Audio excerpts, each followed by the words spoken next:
Halo semuanya, Assalamualaikum warahmatullahi wabarakatuh. Kembali lagi di channel YouTube Ibu Guru Yumna. Ya, apa kabar semuanya anak-anak?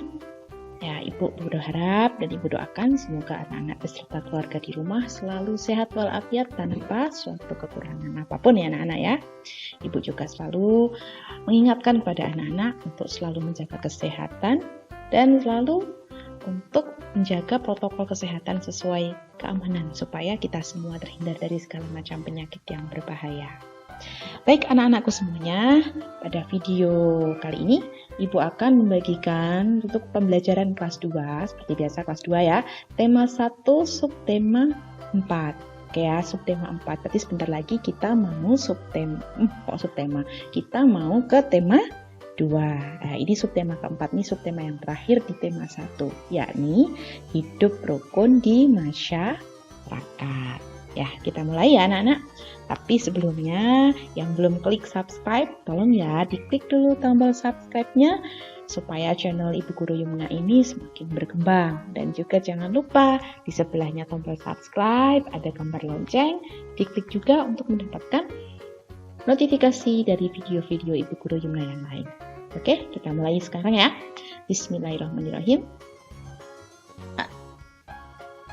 Belum. Ya, ini.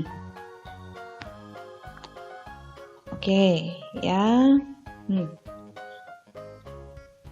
Hidup rukun di masyarakat. Oke, di sini Bu Yumna punya gambar. Gambar A. Baik, di gambar A itu anak-anak bisa lihat lingkungannya apa yang terjadi? Kotor ya anak-anak ya. Coba kamu lihat, itu selokannya juga terlihat kotor. Lalu ada sampah-sampah berserakan, ada kayu-kayu juga itu. Terus rumahnya juga seperti tidak terawat. Kira-kira seperti itu sehat apa tidak anak-anak? Tidak ya, tidak sehat ya. Tidak sehat dan sepertinya jadi sarang penyakit karena di situ pasti banyak kuman ya. Bandingkan dengan gambar yang B. Coba kita lihat. Gambar di B ini, wah, mereka ada bapak-bapak, ada berapa orang itu? Ya, mereka sedang bekerja bakti. Ada yang membersihkan selokan, ada yang membersihkan lingkungan, ya. Tapi di sini kebanyakan sedang membersihkan selokan, ya. Selokannya jadi terlihat lebih bersih, betul sekali. Oke, sekarang gambar manakah yang menunjukkan sikap rukun di masyarakat? Coba kalau kamu lihat, di gambar A itu tidak ada orang yang sedang bekerja bakti. Sedangkan yang di gambar B itu ada bapak-bapak sedang bekerja bakti. Mereka terlihat kompak. Lingkungan juga jadi terasa lebih nyaman. Kamu lihat ya, lingkungan yang di gambar B itu menjadi lebih sehat, lebih bersih. Ya. Lalu manakah gambar yang menunjukkan sikap rukun di masyarakat? Gambar A atau gambar B? Gambar yang mana? Yang B ya. Ya, tentu saja. Gambar yang menunjukkan sikap rukun adalah gambar yang B, karena di situ terlihat bapak-bapak bekerja sama dengan rukun untuk membersihkan selokan. Baik, sekarang kita masuk ke materi. Ya, materi yang pertama kita masuk ke muatan PPKN. Ya, hidup rukun di masyarakat. Kita akan menelaah atau mencari sikap-sikap yang sesuai dengan Pancasila yang ada di masyarakat. Oke, yang pertama, sikap sesuai dengan sila pertama Pancasila di masyarakat. Oke, contohnya itu memberi kesempatan orang lain untuk beribadah. Lalu yang kedua, melaksanakan ibadah sesuai agama masing-masing. Ya, di sini Bu Yumna sudah punya gambar. Nah, tuh lihat. Di situ ada gambar umat Islam dengan masjidnya, umat Hindu dengan puranya, Katolik dengan gerejanya. Ya, seperti itu. Nah, ini berarti mereka sudah melaksanakan ibadah sesuai dengan agamanya masing-masing, seperti itu. Lalu ada juga gambar. Nah, ini Ya, itu komplit ya. Ada yang Islam, memakai jilbab, lalu Buddha, Hindu, pakai udet di kepala. Ada Kristen, Katolik, dan juga ada Konghucu di samping kiri. Ya, itu mereka bersama-sama. Berarti mereka saling rukun walaupun berbeda agama. Gambar yang ketiga, tuh lihat. Mereka sedang sholat. Mereka sedang sholat, tetapi kamu lihat ada gambar musik. Oh, itu berarti HP-nya menyala, lupa dimatikan. Ya, sikap seperti ini tidak sesuai dengan Pancasila sila pertama. Harusnya yang sesuai bagaimana? Yang sesuai kalau mau sholat atau mungkin anak-anak berada di dekat dengan tempat ibadah, itu tidak boleh membunyikan suara-suara yang keras, apalagi HP-nya dinyalakan. Kalau perlu sebelum masuk ke mushola atau masuk masjid atau tempat ibadah yang lain, itu alat musik atau HP dimatikan terlebih dahulu untuk menghormati orang yang sedang beribadah. Jelas ya? Lanjut. Sekarang untuk sila kedua. Sikap yang sesuai dengan sila kedua Pancasila di masyarakat. Apa saja? Oke, yang pertama itu membantu orang lain yang tertimpa bencana. Oke, lalu yang kedua mau menolong sesama. Nah, di sini Ibu ada beberapa gambar. Gambar yang pertama itu, ini ada teman sedang sakit. Itu sepertinya di rumah sakit ya. Lalu ada orang yang nengok. Nah, tuh ada yang membawakan buah, lalu ada juga yang menghibur supaya yang sakit menjadi gembira, tidak sedih lagi. Ada lagi gambar. Wah, ini ada nenek-nenek sudah tua. Dia jalannya susah pakai tongkat. Nah, dibantulah oleh seorang anak. Nah, ini nggak tahu siapa ya. Ya, anak ini membantu orang lain yang kesulitan. Nah, contohnya nenek itu. Berikutnya ada, ini juga nenek lagi.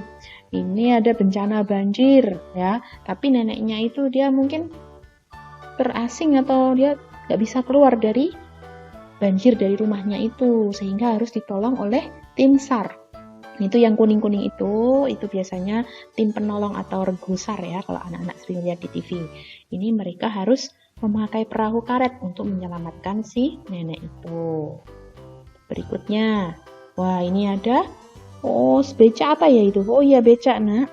Nah itu becaknya jatuh ke dalam selokan. Nah, bapaknya kesakitan tuh, dadanya dipegang itu mungkin sakit ya.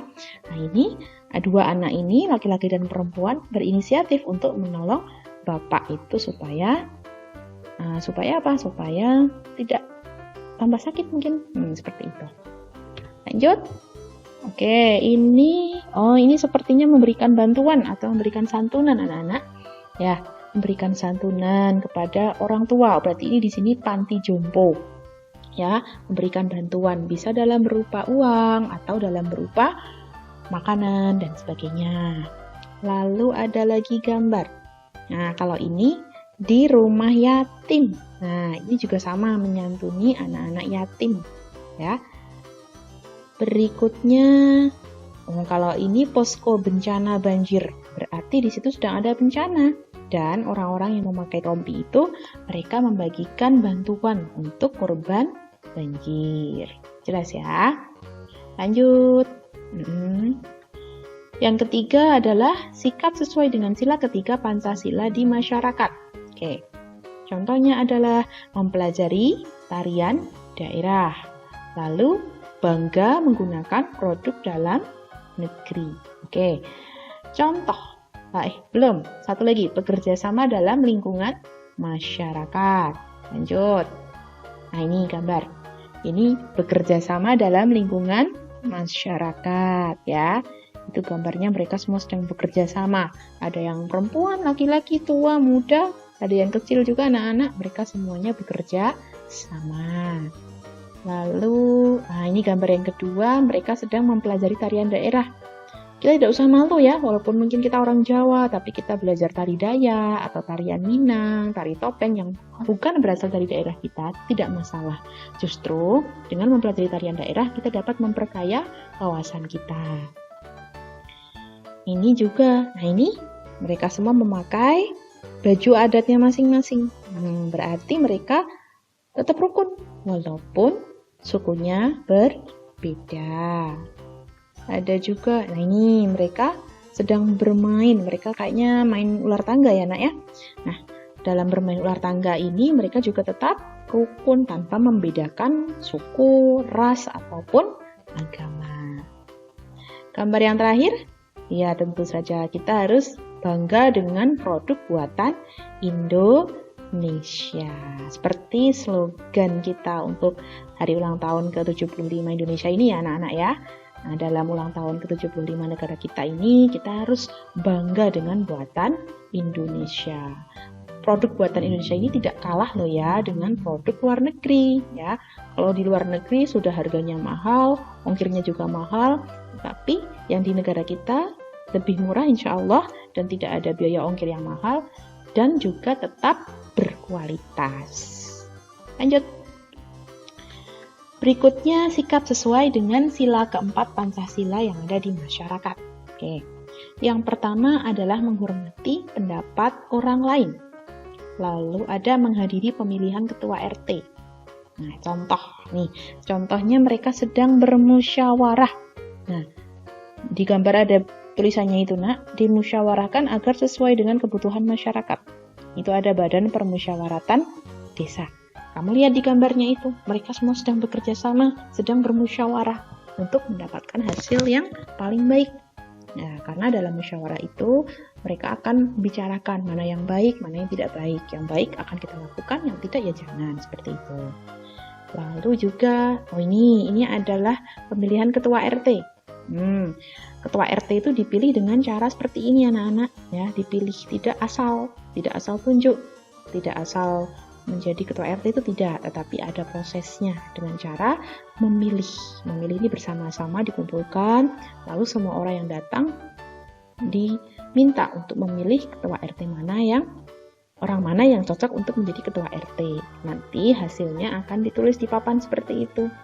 Lalu orang yang mendapat pilihan paling banyak atau dipilih oleh banyak orang nanti yang akan menjadi ketua RT. Jelas ya? Satu lagi untuk muatan PKN yaitu sikap yang sesuai dengan sila kelima Pancasila di masyarakat. Oke, yang pertama menggalang kegiatan sosial. Lalu mendirikan koperasi desa. Nah, ini kegiatan sosial. Coba kamu lihat ini sedang melaksanakan kerja bakti untuk hari ulang tahun ke-74. Ini berarti tahun kemarin ya. Kalau tahun ini kan tahun 75 ya, 75 ulang tahun negara kita. Ini mereka bekerja sama ya, tidak sendirian. Kasihan kalau sendirian. Berikutnya, ini ada gambar sedang melaksanakan siskampling atau poskampling, bisa juga ronda. Nah, ini ronda juga merupakan sikap sesuai dengan sila kelima Pancasila di masyarakat. Gambar yang berikutnya adalah koperasi. Jadi mendirikan koperasi desa ini banyak manfaatnya. Manfaatnya bisa untuk membantu warga desa. Sampai di sini jelas anak-anak semua? Oke.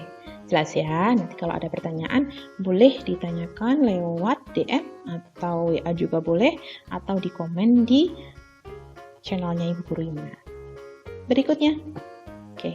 Berikutnya ini adalah muatan bahasa Indonesia. Kalimat penolakan. Sebelumnya ya anak-anak sudah mempelajari tentang kalimat perintah ya, ada juga kalimat ajakan. Nah, kali ini kita akan belajar tentang kalimat penolakan.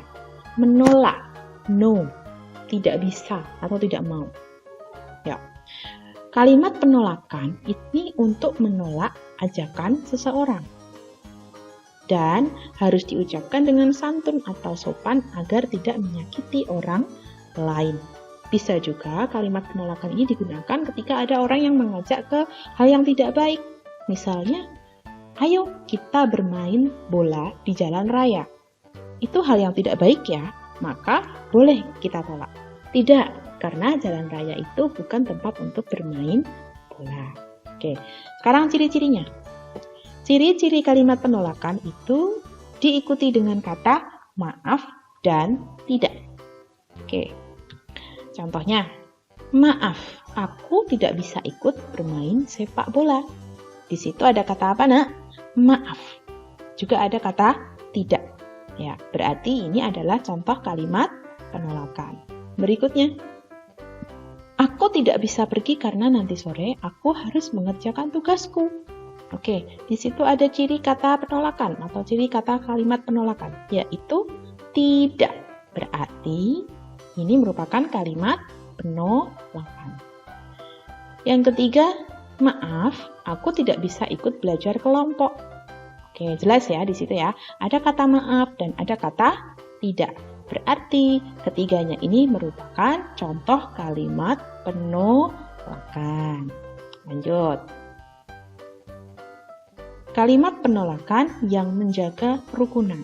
Maksudnya apa, Bu Yumna? Maksudnya adalah kalau kalian mengucapkan kalimat penolakan, itu seperti yang tadi Ibu bilang, harus dengan kata yang sopan, yang santun, supaya tidak menyakiti hati orang yang ditolak. Ya, contoh, Pak Beni, ayo kita kerja bakti. Maaf Pak, saya tidak bisa ikut karena ada tugas dari kantor. Nah, kalimat ini bisa untuk menjaga kerukunan. Karena apa? Karena diikuti kata maaf. Coba kalau ada orang mengajak, Pak Beni, ayo kita kerja bakti. Lalu dijawab, nggak bisa, nggak mau, saya sibuk. Nah, seperti itu, kira-kira bisa menjaga kerukunan tidak? Tidak ya? Ya, tidak. Tentu saja, karena itu ketus, tidak sopan, dan menyakitkan hati. Sehingga anak-anak harus diingat-ingat ya, kalau kalian membuat kalimat penolakan itu dengan sopan, dengan halus. Jangan sampai menyakiti orang yang mengajak. Lanjut. Contoh kalimat penolakan. Baik. Yang pertama, menolak ajakan seseorang karena sedang sakit. Nah, aduh, tuh ada gambar sedang bersin. Hacuy. Nah, ini dia sakit. Nah, maka dia mungkin ketika diajak bermain belum tentu mau ya. Oke. Menolak ajakan seseorang karena sedang sakit. Nah, tolakannya bagaimana? Maaf, aku tidak bisa ikut bermain karena aku sakit. Simpel saja ya, tetapi ada kata maafnya. Sehingga kalau ada kata maafnya dan diucapkan dengan sopan, tidak akan menyakiti hati orang yang mengajak. Berikutnya, menolak ajakan seseorang karena mau pergi. Maaf, saya tidak bisa karena saya mau pergi keluar kota. Nah ini, kalau kalian mau pergi keluar kota. Lanjut. Menolak ajakan seseorang karena ada kegiatan lain. Contohnya, maaf, saya tidak bisa ikut bermain bola karena mau les. Nah, ini contoh kalau kamu mau menolak ajakan seseorang karena sakit, karena mau pergi, atau ada kegiatan yang lain. Tapi boleh juga, kamu juga menolak ketika ada orang yang mengajak ke hal yang tidak baik. Seperti yang tadi sudah Bu Yumna contohkan tadi ya. Jelas? Oke, lanjut. Nah, sekarang adalah kalimat penolakan dalam dongeng. Ya, kita baca bareng-bareng ya. Di sini judulnya Moki si monyet rakus. Moki si monyet mencari makan bersama teman-temannya. Moki menemukan pohon pisang yang lebat dan matang buahnya. Ia kegirangan. Hai Moki, bolehkah kami mencicipi pisang itu? Tidak boleh. Nanti aku tidak kenyang kalau pisang ini dimakan juga oleh kalian. Moki tidak memperdulikan teman-temannya. Ia asyik memakan pisangnya sampai kekenyangan. Tiba-tiba terdengar suara teriakan Pak Tani pemilik pohon pisang. Teman-teman Moki berlarian ketakutan. Moki kaget, dia hendak berlari. Tapi karena perutnya kekenyangan, Moki menjadi susah bergerak. Teman-teman, tunggu aku! Teman-teman Moki segera kembali dan menolong Moki yang kesulitan bergerak. Pak Tani tidak jadi menangkap Moki. Akhirnya, Moki sadar dan berjanji akan selalu berbagi dengan temannya. Baik, anak-anakku semua. Dalam dongeng ini ada kalimat penolakannya? Ada tidak? Ada. Ya, itu ya yang sudah Ibu Guru garis merah, beri warna merah di situ. Tidak boleh, nanti aku tidak kenyang kalau pisang ini dimakan juga oleh kalian. Nah, ini adalah kalimat penolakan. Tetapi kalimat penolakan yang ada di sini ini tidak baik, tidak sopan karena diucapkan dengan ketus. Ya, paham ya? Jelas ya anak-anak ya perbedaan antara kalimat penolakan yang baik dengan kalimat penolakan yang tidak baik. Lanjut. Oke, sekarang kita masuk ke muatan matematika. Baik. Penjumlahan dan pengurangan bilangan. Oke, kemarin kalian sudah mempelajari tentang penjumlahan dan pengurangan bilangan pada bilangan ratusan. Diingat-ingat, penjumlahan dan pengurangan bilangan pada bilangan ratusan itu syaratnya hanya satu, yakni memperhatikan nilai tempat dari setiap bilangan. Ya, oke, contoh. Berapa jumlah dan selisih bilangan 544 dan 327? Oke, kita cari apa dulu? Jumlah atau selisih? Jumlah dulu ya. Kita cari jumlahnya dulu. Oke, 544 ditambah 327. Ya. Apa dulu yang kita hitung? Ya, yang kita cari itu yang satuannya dulu. Jumlahkan satuan 4 ditambah 7 sama dengan 11. Ya, 4 ditambah 7 sama dengan 11. Tulis 1 di sini, di bawahnya. Nah, lalu simpan 1. Simpannya di mana? Di atas puluhan. Kenapa? Karena 1 ini milik satuan, yang 1 depannya ini adalah milik puluhan. Sehingga harus diletakkan di urutan puluhan. Berikut. Kalau sudah satuan lalu puluhan, jumlahkan puluhannya. 1 dari sini ya. 1 ditambah 4 ditambah 2 sama dengan 7. Ya, jelas ya. Lalu yang terakhir tinggal apa? Ratusannya dijumlahkan. 5 ditambah 3 sama dengan 8. Oke. Jadi jumlahnya adalah 871. Jelas? Oke, jelas ya. Kalau tadi kita menulis jumlah, sekarang kita cari selisih.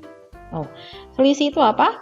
Selisih itu adalah bilangan yang besar dikurangi bilangan yang lebih kecil. Kalau tadi dijumlah gampang, tinggal ditambahkan aja semuanya.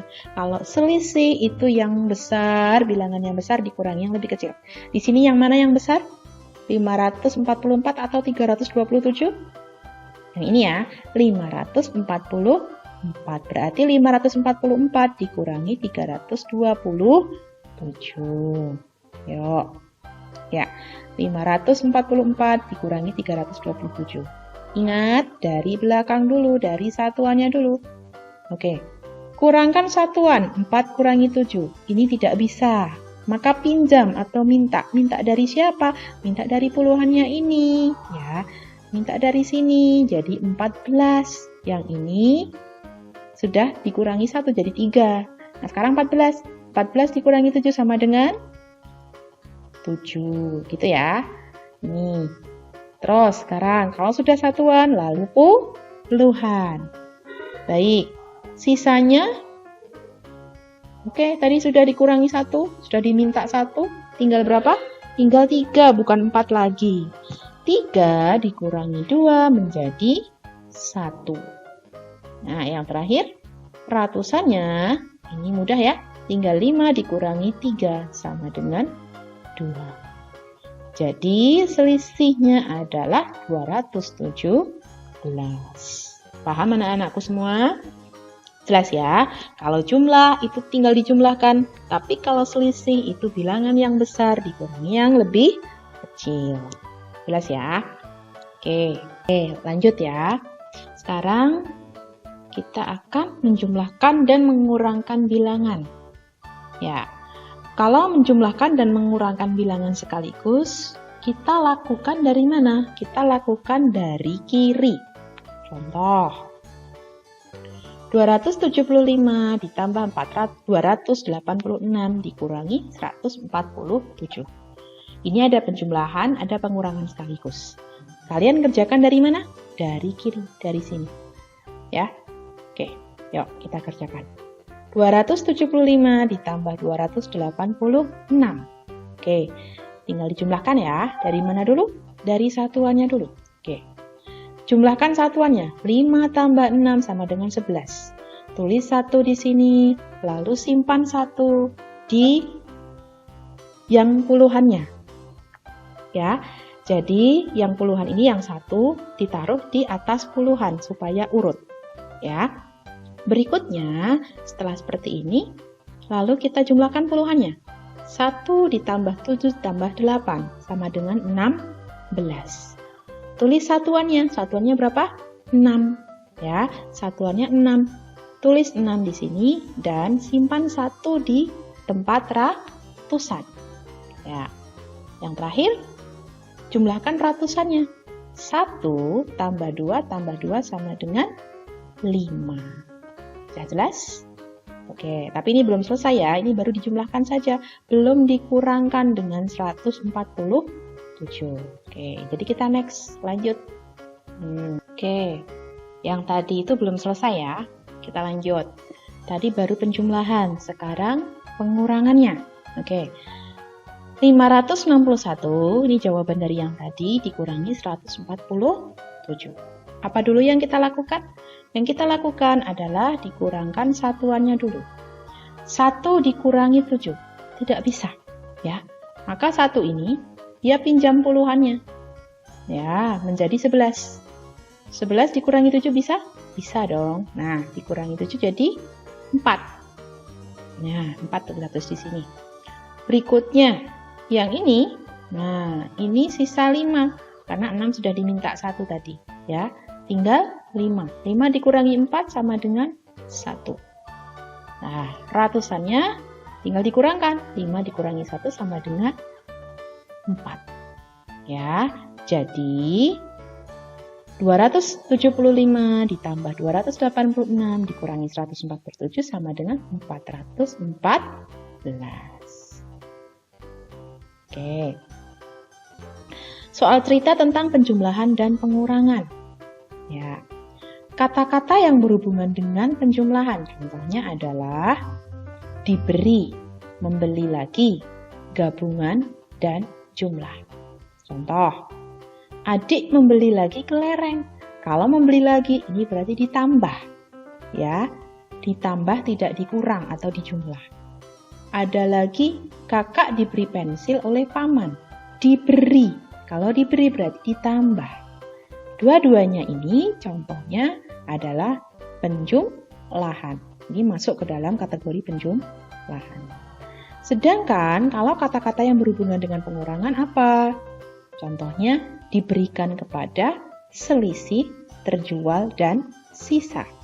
Contoh, buku Amel diberikan kepada Diski. Kalau diberikan, ini dia berkurang, maka masuk ke dalam kategori pengurangan. Lalu selisih biji Atalah dan Satria. Selisih, tadi sudah ya, selisih itu adalah pengurangan, ya, yang lebih banyak dikurangi yang lebih sedikit. Nah, maka ini masuk ke dalam kategori pengurangan. Ya, jelas ya anak-anakku semua? Oke, jelas. Sekarang kita masuk ke muatan terakhir ya, ini muatan SPDP. Bahan alam. Baik, bahan alam itu apa? Bahan alam itu adalah semua bahan yang terdapat di lingkungan sekitar. Ya, atau bahan yang terbuat dari alam. Bedanya dengan bahan buatan, kalau bahan buatan itu yang membuat siapa? Yang membuat adalah manusia. Tapi kalau bahan alam itu sudah ada di lingkungan kita karena terbuat dari alam atau Tuhan yang menciptakan. Bahan alam ini dapat digunakan untuk hias atau untuk hiasan. Contohnya, di sini Bu Yumna punya biji-bijian. Ya, biji-bijian ini manusia nggak bisa buat. Ini yang membuat alam, ya Tuhan. Lalu ada cangkang kerang. Nah, kerang itu yang isinya sudah mati itu, ya binatangnya sudah mati, kerangnya bisa digunakan untuk hiasan. Ada juga daun kering. Ya, daun kering ditempelkan atau dipotong-potong ditempelkan bisa untuk hiasan. Dan yang terakhir contohnya adalah cangkang telur. Ya, kalian pasti tahu ya, cangkang telur ini Bu Yumna yakin orang tua kalian pasti sering masak telurnya. Nah, ini cangkangnya biasanya dibuang. Maka coba deh kapan-kapan telurnya kalau misalnya ibu masak telur, cangkangnya jangan dibuang, dikeringkan, dibersihkan, baru bisa digunakan untuk hiasan. Oke, sekarang nah kita lihat contoh karya yang berasal dari bahan alam. Contohnya ada kolase.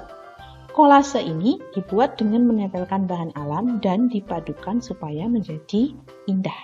Jadi kalau kolase ini, anak-anak menempelkan bahan-bahan alam, bisa berupa daun, biji-bijian, itu ditempel di atas gambar atau sketsa dan dipadukan supaya menjadi indah. Satu lagi ada mosaik. Mosaik ini dibuat dengan menempelkan kepingan bahan alam pada permukaan gambar. Contoh di sini. Ini adalah kolase daun yang membentuk gambar burung. Itu daunnya hanya ditempel-tempel saja anak-anak, tidak dipotong, mungkin dipotong sedikit. Tapi bagus ya hasilnya ya. Iya, hasilnya bagus, hasilnya indah. Menjadi bentuk burung. Berikutnya ada kolase dari dari cangkang. Nah, cangkangnya ini ditempelkan di gambar sehingga membentuk karya yang lebih indah. Ini contoh dari kolase. Nah, kalau contoh dari mosaik seperti apa? Seperti ini. Kalau mosaik itu dipotong-potong anak-anak, bedanya seperti ini. Jadi, kalau mosaik itu dipotong-potong. Contohnya ini ada cangkang telur ya. Ini kupu-kupunya ini terbuat dari cangkang telur. Telurnya dipotong-potong.